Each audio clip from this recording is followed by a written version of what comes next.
መንፈስ ቅዱስ አሐዱ አምላክ አሜን። ዘለዓለም ሥላሴ ስቡሕ ወውዱስ ዘሳረረ ኩሎ ዓለም በአሐቲ ቃል ቅዱስ ቅዱስ ቅዱስ እግዚአብሔር ጸባኦት አምላከ አማልክት ዘሃሎ ይሄሉ ወትረ በሰማይ ወምድር ኦ እግዚኦ መሐረነ ኦ እግዚኦ መሐከነ ኦ እግዚኦ ተሳሃለነ አሜን። ሃሌሉያ ለአብ ሃሌሉያ ለወልድ ሃሌሉያ ለመንፈስ ቅዱስ ስብሐት ለአብ ስብሐት ለወልድ ስብሐት ለመንፈስ ቅዱስ ንስግድ ለአብ ንስግድ ለወልድ ንስግድ ለመንፈስ ቅዱስ እንዘ አሐዱ ሰለስቱ ወእንዘ ሰለስቱ አሐዱ ኦ እግዚኦ ረሲየነ ድልዋነ ንክስት አፈነ ወንጸውዕ እስመከ ወንበል በአኮቴት እግዚአብሔር አምላክ መዓልቱ ባሪካ ቀድስካ ብዛ ሰዓት እዚኣ ዘብፅሕካና ክብር ምስጋና ንፈጣሪና ይሁን። ተረፈ መዓልቱ ከዓ ብሰላም ፈጽመና ናይ ሰላም ጎይታ ኢየሱስ ክርስቶስ ዓለሙ ኩሉ ሰላም ካሃበና ካብ መልአኩ ቅዱስ ገብርኤል ካብነና ቅድስት ድንግል ማርያም በረከት ረድኤት ሕድረና። አውዚ ተረኸብኩም ሚድያ ደቅና እውን እግዚአብሔር ይባርኩም፣ እግዚአብሔር ይቀድስኩም፣ ስነ ቤተ ክርስቲያንኩም ስለ ናይ ዓድኹም ዓለሙ ኩሉ ሰላም ይሃበና እግዚአብሔር አቡነ ዘበሰማያት። ብጽሑፍ መግለጺ ከቀርበልና እዩ። ካብ ቀፂሉ ድማ እቲ እንሓስቦ ዘለና እግዚአብሔር ክሕግዘና እዩ። እግዚአብሔር ሓጊዙና ክንሰርሖ ኢና ኢልና እንጽበዮ ዘለና ድማ እቲ ናይ ሓምለዋይ ልምዓት ወይ ድማ ግሪነሪ ኤሪያ ዲዛይን ብሰብ ሞያ መብርሂ ክወሃበልና እዩ። ኣብ መወዳእታ ዋና ዓላምኡ ናይዚ ምእትእኻብና ምፍላጥ እቲ ግሪነሪ ኤሪያ ናብ መሬት ዓሪፉ ኣብ ባይታ ክንሪኦ ክስራሕ እዩ እሞ እዚ ንክኸውን ናይካትኩም ናይ ሚድያ ሰባት ሚድያ ኣካላት ዓብዪ ተሳትፎ ዓብዪ ሚና ስለ ዘለኩም እዚ ንክንገብር ሓቢርና ክንሰርሕ ዘድልዩና ነገራት ድማ ዘለኩም ሕቶት ኣቕሪብኩም ንሱ መሊስና በብፅዕ ኣቦና መሪሕነት ናይ መዕፀዊ ጸሎት ጌርና ኢና ክንውድእ ኣብ ሓፂር ደቂቓ። ስለዚ ካብዚ ብምቕፃል ብቀጥታ ንሓልፍ ናፍቲ ብጽሑፍ ዝቐርብ መግለፂ እዩ። ነዚ ዘቕርቡልና መምህር ደስታ እመቶ ያው ካቴድራል ጥራርያም ቅዱስ ገብርኤል ኣብ ሃገርና ይኹን ያው ብክልል ደረጃ ዓብዪ ምዕሩግ ዝኾነ ዓብዪ ቤተ ክርስቲያን እዩ። እዚ ቤተ ክርስቲያን እዚ ቅድም ክብል እውን ብናይ ምእመናን ተሳትፎ ያው ልዕሊ 14 ዓመት ወዲኡ ዝተሃነፀ ዓብዪ ቤተ ክርስቲያን እዩ። ከም ዝፍለጥ ድማ ያው እዚ ቤተ ክርስቲያን እዚ ህንፅኡ ተዛዚሙ ኣብ ኣገልግሎት እዩ ዝርከብ። ይኹን ዳ እምበር ሕዚ እውን ያው ናይ ዓበይቲ በሪ ስራሕቲ ከምኡ እውን ካልኦት ምስኡል ተደሓዙ ስራሕቲ ናይ ሓፁር ስራሕቲ እናተሰርሐ እዩ ዝርከብ። ኣብ ሕብረተሰብና ድማ ያው ነውዓል ዝኸኣለ ማሕበራዊ ግዴታ ኣለዎስ ዝተዋፅኦ ንምፍፃም እውን ያው ዝተፈላለዩ ፕሮጀክታት ከም ቤተ ክርስቲያን ሒዝና ኣብ ምንቅስቃስ ኢና ንርከብ። ካብኣቶም ውሽጢ ያው ንኣብነት ናይ መዕበይ ህፃናት ንኣረጋውያን መሓብሓቢ ዝተፈላለዩ ናይ ትምህርቲ ትካላት ናይ ጥዕና ትካላት መንበረ ሊቃነ ጳጳሳት ካልኦት እውን ዝሓዘ ፕሮጀክታት ኣለውና። እቲ ሎማዓንቲ ብዓብዩ እንሪኦ ዘለና ድማ እዚ ሓምለዋይ ዓውደ ምህረት ናይ ምስራሕ ስራሕቲ እዩ ተዳሒዙ ዘሎ ማለት እዩና እዚ እቲ ሎማዓንቲ ብዋንኡ ናብ ስራሕ ከኣቲ ዘመናዊ ብዝኾነ መንገዲ ዲዛይን ተዘጋጅሉ ዝርከብ እዩ። ናይዚ ቀንዲ ዕላማ ያው እዚ ናይ ግሪነሪ ኤሪያ ዲዛይን በባዕሉ ኣብቲ ቤተ ክርስቲያንና ምዝበልኽዎ ዓብዪ ውቁብ ቤተ ክርስቲያን እዩ። ብዝበለፀ ድማ ንሃገርና እውን ንምእመንና እውን መኹርዕ ዝኾነ ዝተፈላለየ ኣብ ወፃኢ ይኹን ኣብ ውሽጢ ዓዲ ዘለውን ምእመንስ ንዑ ዝስሕብ ብዝምጥን መንገዲ ብፍላይ ድማ ሓምለዋይ ናይ ምግባር ስራሕቲ ንምስራሕ እዩ። ስለዚ እዚ ድማ ያው ሓምለዋይ ትኾን ተሎ እቲ ቤተ ክርስቲያን እዚ ብዙሕ ሰብ ኣብዚ ሰዓት እዚ እውን ባዕሉ መፂኡ ካብ ዝተፈላለየ መንገዲ ዘዕርፈሉ ኩነታት ኣሎ። ብዋንኡ ድማ ሕዚ እውን ንፀሎት ብዝምቹ መንገዲ ያው መንፈሳዊ ዕግበት እውን ብዝረክብ መንገዲ እቲ ቤተ ክርስቲያን እሱ ንኩሉ ብዝስሕ መንገዲ ጌርካ ንምስራሕ ዝዓለመ እዩ። ኣብዚ ክስርሑ ተባሂሎም ትፅቢት ዝግበሩ ዓበይቲ ስራሕቲ ኣለውና። ሓደ ዋንኡ እቲ ናይ መንገዲ ስራሕቲ በቲ ዘመናዊ መንገዲ ዲዛይን ዝተዘጋጀየሎ ድሓር ክትሪእዋ ኢኹም። ሕዝቲ ሓደ ዓብዪ ስራሕና ናይ መንገዲ ስራሕቲ ኣሎ። ናይ ተኽልታት ምትካል ስራሕቲ እውን ኣለውና። ናይ ሳዕሪ ምንፃፍ ስራሕቲ ኣለዉ። ንምእመናን ዝኸውን መዕረፊ ወናብር እውን ስራሕቲ ዝተኻተተ እዩ። ካሊእ ምስኡ ተዳሓዙ ምስኡ ዝኸዱ ናይ መብራህቲ ስራሕቲ እውን ናይ ምዝርጋሕ ዘጠቓለለ ስራሕ እዩ። እዚ ምስ ተወደአ ዝህቦ ረብሓ ተባሂሉ ትፅቢት ዝግበር ሓደ ያው ከም ዝበልኽዎ ምቹው ዝኾነ ናይ ጸሎት ቦታ ክህልየና እዩ ፍላይ ድማ همت መጽሐፍና ወንዝብላ ያው ንእሽተይ ኸውል ኢልኻት ትጽልየሉ ኣይምሮኻ ሰብሲኻ እውን ምስ እግዚአብሔር ክትራኸበሉ ትኽእል ዕድል ክፈጥር ዝኽእል እዩ خالي صورته ون درجة ون زحلو سلازخون أو تبيت كريستيان حمل واي زخونا نقول للسح بيت كريستيان كلنا يلنا تصفين نقبر لما منان يخون منا سيون بفلاي أو معرفي كأو حلفون من مهر خون زخل بوتا كلنا تويل تتصفين نقبر خالي صحابي لما منان يخون أو نكتمانا همون بهاجر درجة نخور علو عبي بيت كريستيان خوني لنا تتصفين نقبر لك حمتي ناكسم تيون لنا نصوع لك حمون عبي دبري نخلو صحابي زخونا بمقالة درجة بهاجر درجة استفلت عبي بيت كريستيان كهلو إن خلاتنا زخور عزبل رابح حكر ركب لنا أنا حس مالتي أفز أصمي أو بخلت من قديو كفت أم تدالي زلو تحدى بتناس ألوين دوما بحد سب حد المؤمن بزخاء لما سات فلسون أو حدا تخلين حدا سب بزبل تيما حزنا لنا زي بز من قدي كفت أم تويل تثبتي كبر تخلي دما ياو بسم تكال خوني خلي بسم والكأسون ياو باكج مسر الزجبرة أفز أصمع كلينا أيونا أنا حسب الناس حدث أيو تباكج زون سلسلة بركات أمي تأمل الله وقدامي بركز تأمل تباكج تايو أف سلاسة شدشتي كاري بوتا زعرف حدا تخلي نايس عرمت أف سرحتي ومبركف مبلي همونا وشت زلوا ناي من قدمت حلال في سرحة زحزة زيت حدا باكيجيو تخلى وانت ما ساسلا او خلا افتما سالي كاري اف 36 كاري زعرف حدا تخلى متكالن سعر من صافن زحزه باكيج لنا بخلاي برك زامطنايو سالساي برك دما ياو تماسالي اف 36 كاري زعرف يزون او ومبرن منقدن متحلالفي مسرح زحزه كوني مالتي نازي اتم مسرت غيريت باكيج باكيج زي حد سب وي حد تكال تحزو تلا دما بسومتن تلا أفتاسو زحزة كاري أو ناتكال السم يخون أو الكسب سم تقميت له أفلت أون توي هو بدرجة يا بيت كريستيان ناون أفلت هو تكتخد مالتينا بس درجة زيك في السام توي لتسبز جبر مالتي نازيز مسل يعني اللي لو ما أنت تاينا كنريز جرين لاندسكيب just layout design in أمور أو the present نجبر مثلا لنا so ب 3DC هميك مسل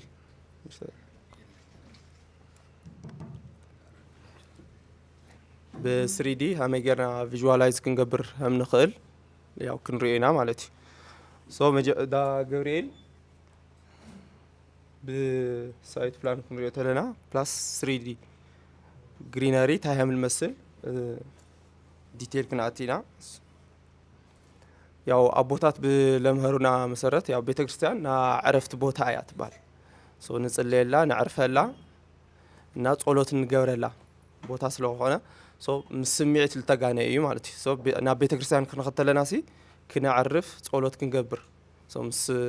قال لنا كونكشن كونكت كنجبر من تاي مالتي سو دا جبريل خذ له بوتا مور مدربدا نجار يخون له بتلي نا دوب له سعيد مالتي سو تاينا كنجبر موكرنا ت مدربدا له إيريا نا مكينا من قصاصنا بلاس سفح إيريا لله نمتاي نجرين بوتا كعرفوا لينا تتقيمنا لنا مالت سو هذا بالديتيل كنرتها لنا إسراشح كاري أكاوي ن كونكريت غراس ن أكسس مجوري كوريدر تتقيمنا لنا نا 36 متر سكوير أكاوي لله نجرين بوتا أو 36 متر سكوير لله أكاوي 36 كاري حنت تخلي أو 36 كاري كتعرف مالتي لازم ملو باكيجا تخلي مس كوف مبليعة مالتي سو زي تشالنج جورنا حد حزنا لنا أور مور سيفيل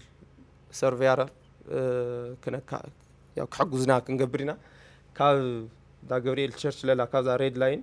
ن دو سايد ن سمين سايد للو almost نا 16 متر كونتور نينا سو سو بستيفنا جورنا تايكن جورنا جرين بوتا كنصور حينا مالتي سو بز سايد لا نورمال ليفل سلالو خنا سو حمدو مس نا جرين مزرع مس جرين لت اساس ورسات حزنا تايكن صور حلينا زي مريتو مالتي كنا المعينه ስለዚህ አው ሓንቲ እግሪ ተኽሊ ታይታይኔና ና ላይት ሲስተም ኔና ፕላስ ኮፍ መበል ኔና ማለት ሓንቲ ተኽሊ ምስ ኮፍ መበሊኣና ምስ ላይቲንጋ ዝሓዘት ኣብ ሓንቲ 36 ካሬ ክነዕርፍ ኢና ማለት እዩ ሶ ቪዥዋል ስሪዲ ክንሪኦ ተለና ኣብዚ ቀፅሪ ቤተክርስትያን ዙርያ ኣለዋ እዚ ይመስል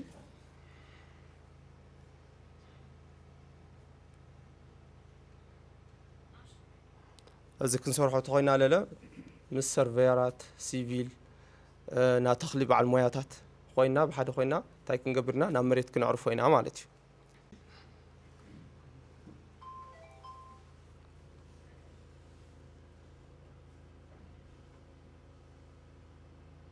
ብደው ለሎ መእተዊ በርና እዚ ሶ እኩሉ ኾነ ፓርኪንግ ኤሪያ ኔና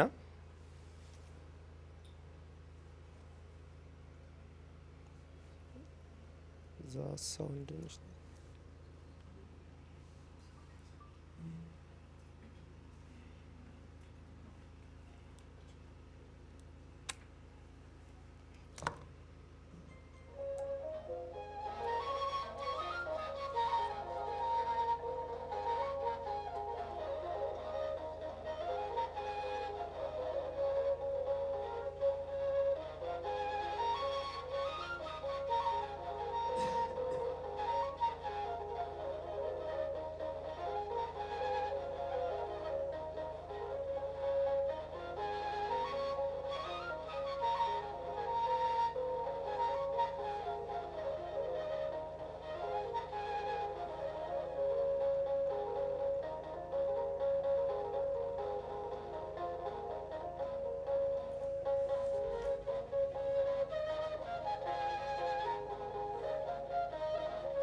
ዘለኹም ኣካላት እዩ እሞ ብወለድና ዝወሃብ መምርሒ ክህልው እዩ ነገር ግን ኣባኻትኩም ስለ ዘሎ እዚ ክንገብር ታይና ክንገብር ዘለና ካባኻትኩም ዝተወሰነ ሓሳብ ክንቅበል ካብኡ ድማ እዚ ንኸይንገብር ድማ ዝዕንቅፈና ነገር ተሃልዩ ድማ ሓደ ክልተ ሓሳባት ክንቅበል እሞ ኣብ መወዳእታ ብፁዕ ኣቦና ዝህቡና መሪሕነት ተቐቢልና ናይ መርሃ ግብርና መወዳእታ ክንገብር ኢና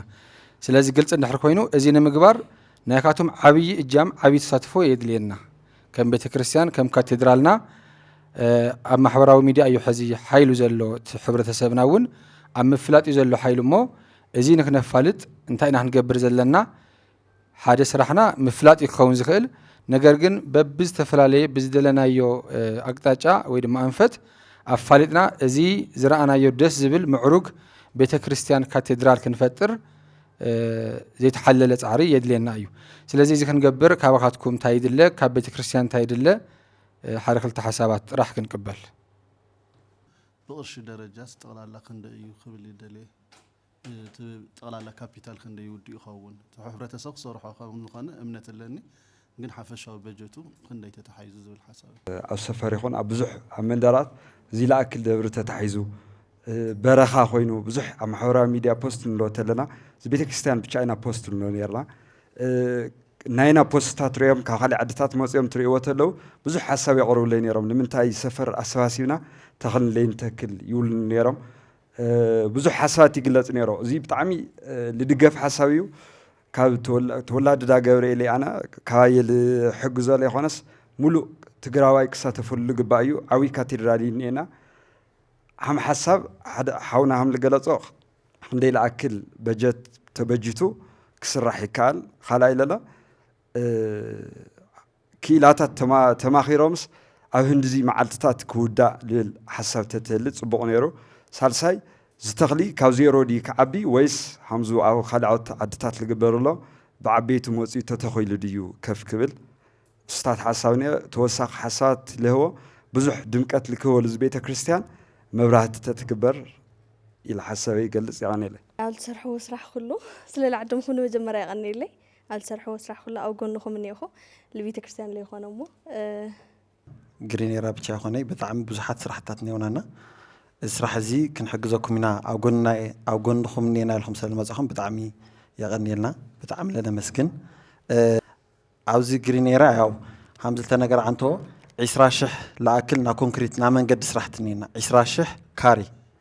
20,000 ካሬ ብኮንክሪት ልስራሕ ና መንገዲ ካብ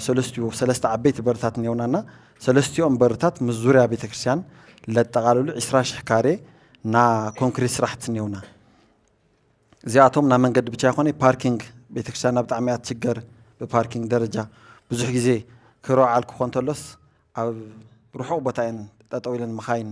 ልእገዳና ቤተ ክርስቲያንና ለዚ ብሙሉእ ከካትት ልኽእል ሰፊሕ ና ፓርኪንግና ና መንገዲ 20,000 ካሬ ዝተዘጋጀየ እኒኦ ለዚ ለሓደ ካሬ ክሻዕ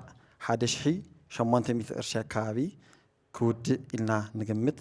ለ20,000 ካሬ ድማ ያው ተባዝሖ ተለኹም ላብ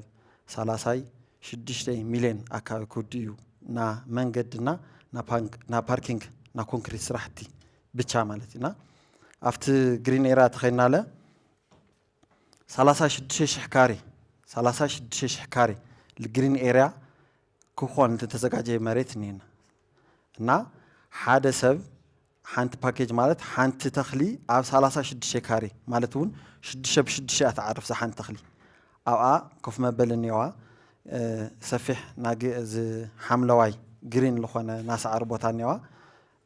ፕላስ መንገዲ ለኒዋ ከይረጋገጽ ንዓሉ መንገዲ ዝስርሐሉ እዩ ሰለስተን ለሓዘት እያ ዝሓንቲ ፍርቀን ኮፍ መበል ዘለወነን ኮፍ መበል ለይውልለ ትሕት ዝበለ ቦታ ክህልወና ኢና ዝሓንቲ እዛ ምስ ኮፍ መበል እያ ትስራሕ ክሻዕ 35,000 ኣከባቢ ትበፅሕ ፍርቁ ለሓንቲ ቦታስ 4 ኮፍ መበል ኣካቲቱ ግሪነሩ ሰሪሑ ተኽሊ ተኺሉ ኣብቲ ኮፍ ልብለሉ ሰብ ልባዕሉ ኣብ መሬቱ ምንጻፍ ኒዮማቴኔላ ሕድሕድ ከማሎ ኣማሉ ዩዝስ ክሻዕ 35,000 ሓንቲ ፓኬጅ ለሎ ቦታ እኒአና እዚ ላብ 400 ሰብ ማለት 400 ብ36 ካሬ ተባዝሖ ኣለኹም ማለት 400 ሰብ ለኣክል ና ወንበር ለሎ ቦታ على زجاجرينا خلاي ومبر ليولو جرين إيريانا تخلي بلاس زمان قدو ما تحلال فيو لتعالى لزلة نا شدشميتي لأكل شدشميتي بوتاتات شدشمي سلاس شدشي كاري مالتي نينا أزلالة بعشري حموشش حكاوي كسر حيلنا لقمتنا يو ياو ديتيل عاتينا أو حد نجر أنت نبلنا بزين مسرت نصرح لنا مالت زالت الطياقي زي مثلني أو لغة الله أو قلنا هم تخونوا تسفان قبر نا جرين إيرا بيتشا أروعي حادي مليون كودن ناينا أنت نقبر بجرين إيرا بيتشا النازجين أو نريت لنا بزح جزينا حزنا يو مزل له خناتات نصنح نالنا عايتنا يلز أنا حناي جن خزي نحان تتخلص حادث سبس أي تخودي بشمو وي بشم دكو وي بشم تكالو بقى whatever يكون شمو عاوز بيتك شانس هيا يكون شمو لنبر لزال عالم بقى حان تتخل تخيلوس كف مبلي أسريحو بعل جرين إيريا سنبتنا مصدقو لستيا أور درجته بدرجته مالك على بلالو عاوز تخلي بمولو درجتات نعدو لنا أنا نحسب إكزابير كفت عملنايو يعني لي بسون قدس جبريل دحنا دوعيكم كلكم يدلي إكزابير أملاك وزن ولي السال وزكونا وإمنتني زب سماين وزب مدرني بزيسو أسماي من خونا مدر تخون نجر يلن تبيل 5 نجرة هزت العيلنا لو حساو يصحنا زلنا بناتو مريحنت بناتو صقا وهاوينت ناي حجازنت يمو هزون تو سمو استخبره እግዚአብሔር አምላክና ስሙ ዝተኸበረ ይኹን ክብር ምስጋና ይብጽሕዮ እሞ ህዝውን እቱ ተገለጸ ሓሳብ ከም እንፍጽሞ ሓደ ኣብነት ወይ መርአያ ይኽናገር እቲ ቤተ ክርስቲያን ትጅምሮ ተለና ኣብቲ ዘለና የቦታ ኮይና ከም ዘዚ መምህር ሃፍቶም ዝናገርዎ ዝነበሩ ንፍጽሞ ዶ ፕላን ይቀየር ዶ ልብል ሰፊሕ من نجارات مرددات غيرنا نيرنا بزخنا جن أبوتات يمروا سويلهم لا بصراحة يخونس بصلوات بسوائل تجمر سلزخنا بطل تجمر إنا خنفص مزلنا خنوط خنغيروا يبلنا نزل إلنا شعيتو ونتبلت لنا دقنا خفصوا أيام إلى ذلنا نبرز إحنا صريحنا يوزمنا نرئينا أيبلنا كم زازن رئي لنا ميدياتات كله بزين ورا اللي جزئي بزخنا جن نعقمنا صرحنا نحلف لنا إلنا حاسبنا جميرنا يو لا صرح متأتنا جن ما عزيز في الصمز بال شوكولان مقلت أفن متحق جازن من رد أنت حويسوه أفتل ترى 14 عامات وصيدو بتاريخه يوزهزون كانوا ساعته وزهزون كدفر يولكا زي تحصوت صراح بنشتي نجار تجميرو تفصيمو تنري لنا درجة بصحو لكل قرعة كبرن معارجن كوين إزر كبيت كسياننا مو هذي تو قريب زلوا بروجكت بحث إرجزي خم نفسه من مزي طراتر نجاري أو هذي أو كبابينا تليتون بمقدار حد نجار لعل تتقصى قرشي أو حدا معلتي وخلت 3 معلتي نأتو إنا نرأزل لنا قليل بروجكت يو أحواتنا دقنا حزنا تبيت كسيانو نوشت عدن أو وطأن زلو زركو أمن تأرترستو هذه بتكسيان بزا حقزنا إنا مو بصوبنا بزهونا مرارحة أو حصير ساعات كمن في الصمو صم ملؤ تسفعنا أو زي دمو زسرح زي زمرح بعلميان طرحي يسرح كل يوم مقاورم كل درجة أطرق وتلهم شاذ هذي كم تلتا نصاز غنت بوتا خمزة اللي خينو تصاريح خمزة اللي ناي مقاورات بوتا كانت كلهم مكاوي ولجزء توهيل تسرحة وفلي ملك يمو هزون مساخون كوينا مصدقنا كوينا زي نسرحو نجر يلن بوانون قدوس جبريل كحجزنا أيو تخاف حوزة وصق كاف شجر زوصق هزون كنسرحو إنا مساخاتو مبز حصر ساعات جميرنا يون حرخوينا حصير جزي خنولينا قبرت سناي معصو تتحيز له هذا تتقص أيو تبيل له بوانا نتكنهم تعنتو أرجعويان زحفحولو هصانات زعويلو موائل هصانات تمرتيات كله أدلايز بهال ኣካቲቱ ክኸድ ዝኽእል ሰፊሕ ቤተ ክርስቲያን እዩ ዘለና ልዕሊ 170,000 ክሻብ ዝህዚ ክካተተልና ንደልዮ ቦታ ኣሎ ሻብ ዝህዚ ብባና ዝፍለጥ እዚ ዝሓዘ እዩ እዚ ኩሉ ደሞ ለኸተማና ህዝብ እውን መርአያን መልክዕን ኮይኑ ከም ዝስራሕ ኣሕዋትና ደቅና ሒዝና ክንሰርሖ ኢና ሻብ ዝህዚ እውን በዓል ቅዱስ ገብርኤል እናፋለጥኩም ጸኒሕኩም ላብ ብዙሕ ቦታታት ይኸይድ ምንባሩ ህዝብና ይፍለጥ እዩ ህዝብ እውን ኸቲቱ ዝኸኣለ ብኣካል መፅኡ ዘይከኣለ እውን ኣብ ዘሎ ኮይኑ በረከት ክካፈል ብደቅና ኣቢሉ መፀዋዕታ ክበፅሕ ዝመፁም ህዚ ግዜ ዘይረኸቡ ሓሳቡ ግን ተቐቢለን ክሰርሑ ከም ዝኽእሉ ኣብ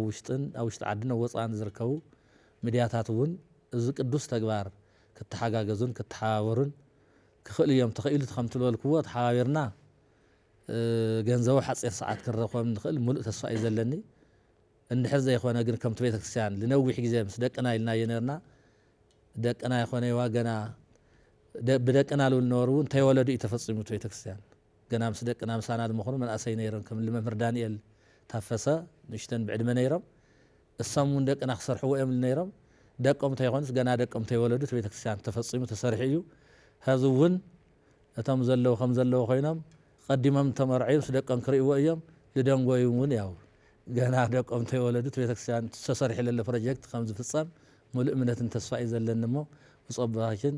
ትምህርትን ብራኬን ክብለይ ብትሕትና ይጥይቅ ክብሪ ይሃበለይ ወወልድ ወመንፈስ ቅዱስ አሐዱ አምላክ አሜን። ያው ተኸበሩ ሊቀ ስልጣናት ገብረ ስላሴ ሕሸ ናይ ሃገረ ስብከትና ዋና ስራ አስኪያጅ ተኸበርኩም ኣብዚ ኮሚቴታት እተኸበርኩም ናይ ሚድያ እግዚአብሔር አምላክ ፈቂዱ ኣብዚ ኩላትና ተሰባሲብና ተኣኪብና ስለ ናይ ቤተ ክርስቲያንና ልምዓት ኢና እንነጋገር ዘለና እና ስለዚህ ከምቲ ተነገረ ሁሉ ሕብረት እንድሕረልዩ ሰላም እንድሕረልዩ ዘይስራሕ ነገር የለን ብዙሕ ተሰሪሑ እዩ በእውነቱ ብፍላይ እዛ ቅድስቲ ዓዲ ትግራይ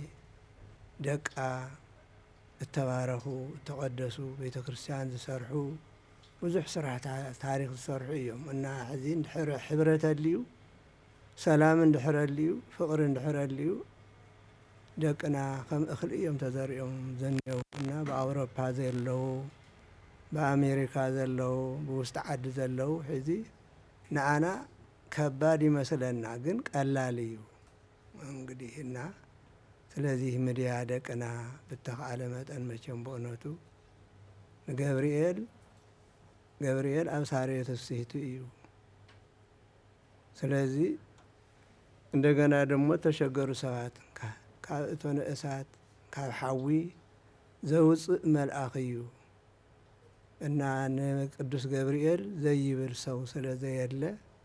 ሒዚ ብቻ እቲ ሚድያ ከምዚ ሒዝኩምዎ ዘኒኹም ደቅና ብተኸኣለ መጠን ያው ፅቡቅ ገይርኩም ክትዝገርግሕዎ ከተተሓላለፍዎ ስለዚህ ንሕና እውን ጠንኪርና እንግዲህ ኣብ ፍጻሜ ንኽበፅሕ ያው ምትሕብባር እዩ ዘለና እና ስለዚህ ከምቱ ሊቀ ስልጣናት ተናገርዎ እቲ ቤተ ክርስቲያን በእውነቱ እንታይ ክኸውን እዩ ኣበይ እዩ ከመይ እዩ እናተባሃለ ትጅመር እንተሎ ብዙሕ ጭንቂ ነይሩ ሕዚ ግን ያው ኩላትና ንግልገለሉ ኣለና ቤተ ክርስቲያን ተፈፂሙ ማለት እዩ እና ሕዚ ቀሪቡ ዘኒኦ እውን ቀላል እዩ ብሚድያ ኩሉ እንድሕር ተፋሊጡ እቲ ህዝብና ቅዱስ ህዝቢ እዩ ታሪክ ሰራሒ እዩ እና ታሪክ እናሰርሐ ዝነበረ ህዝቢ እዩና እዚዩ በእውነቱ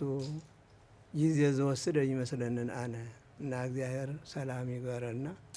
እቲ ተጀሚርኩምዎ ዘኒኹም ከዓ ናብ ፍጻሜ የርእየና እግዚአብሔር ካብ መልአኩ ቅዱስ ገብርኤል በረከት ረድኤት ይሕድረልና ንዓድና ሰላም ንህዝብና ፍቅርን ሓድነትን ይዓድለና እግዚአብሔርና እግዚአብሔር ይባርክኩም በእውነቱ ብጣዕሚ እየ ዘመስግን ኣብ እትወድዎ ስራሕኩም ኩሉ ይባርከና ጥዕናኹም እውን እግዚአብሔር ይሓልወልና ካብ መልአኩ ቅዱስ ገብርኤል ካብ እነና ቅድስተ ቅዱሳን ንጽሕተ ንጹሃን ድንግል ማርያም በረከት ረድኤት ይሕድረልና እግዚአብሔር ሰላም ከም ዘውዓለ ሰላም ይሕድረና ሰላም ይሃበና እግዚአብሔር አቡነ ዘበሰማያት ይትቀደስ ስምከ ትምጻእ መንግሥትከ ወይኩን